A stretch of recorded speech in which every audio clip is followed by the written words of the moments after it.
Dans le sport, il y a les Jeux Olympiques, au cinéma les Oscars, pour les montres, il y a le Grand Prix d'horlogerie de Genève. Chaque année, cette compétition met en lumière les innovations du secteur et récompense ses plus éminents acteurs.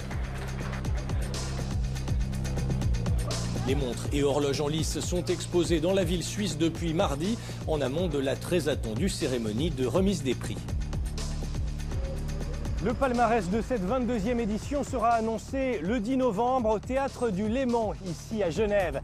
90 garde-temps sont en lice pour remporter l'un des 20 prix, dont le prestigieux Grand Prix de l'Aiguille d'Or. Quelles innovations nous préparent les horlogers? Direction le Jura suisse, l'un des berceaux de l'horlogerie. C'est dans ces paisibles vallées que la maison Breitling, pionnière du chronographe moderne, a été fondée en 1884. Elle y fabrique environ 200 000 montres par année. La marque présente 4 pièces au Grand Prix, dont 2 nouvelles versions de l'emblématique Navitimer. La montre de plongée Super Océan a aussi été redessinée par une nouvelle génération de designers chargés d'emmener l'héritage de la marque vers le futur. Notre objectif, c'est de réunifier l'ensemble de l'héritage Breitling, d'en extraire les pièces les plus iconiques, je dirais, pour pouvoir construire le portfolio Breitling actuel. On est entouré de collectionneurs, d'historiens, qui nous guide un petit peu dans les méandres de ce qui a été fait. 140 ans d'histoire, c'est exceptionnel. Et on prend le soin de sortir les pièces d'archives, de les comprendre, de les analyser, on les porte. Et une fois qu'on a bien compris l'ADN de la pièce, les valeurs de la marque aussi, de Breitling, à ce moment-là, on peut commencer à dessiner en s'inscrivant dans la perspective de la marque. Au-delà du design, l'horloger s'est donné une nouvelle mission, atteindre la neutralité carbone et privilégier les matériaux responsables.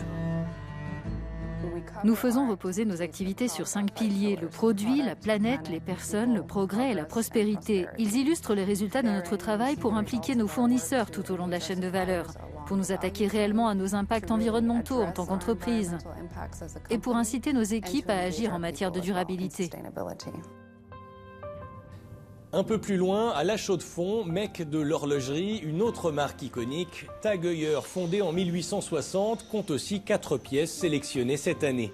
Comme le nouveau modèle Monaco, favori des amateurs de sport auto, ou cette Aquaracer avec laquelle on peut plonger à 1000 mètres de profondeur.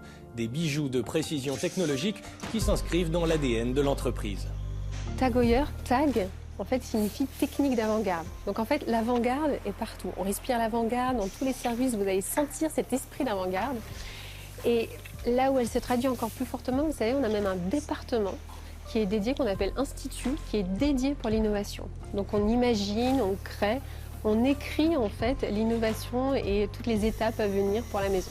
À cette avant-garde, on allie toujours la recherche de la qualité, de la performance, des designs signatures et toujours un esprit créatif. C'est ici, dans ce fameux institut, qu'a été imaginée la Carrera Plasma. Pour cette montre, le carbone, cher à l'horloger, s'est fait diamant. Un diamant de synthèse, une première dans l'horlogerie. Il faut un diamant pour croître entre 1 et 3 milliards d'années. Celui-ci, on le fait croître en laboratoire et on obtient des pierres avec exactement les mêmes spécificités que le diamant naturel, mais obtenues de manière beaucoup plus rapide grâce à des technologies. Et ça nous ouvre des perspectives de design différentes et disruptives. Si toutes ces montres sont lauréates, c'est qu'elles ont été sélectionnées au fil d'étapes rigoureuses par les membres de l'Académie du GPHG, des centaines d'acteurs de la branche, garants des valeurs du Grand Prix.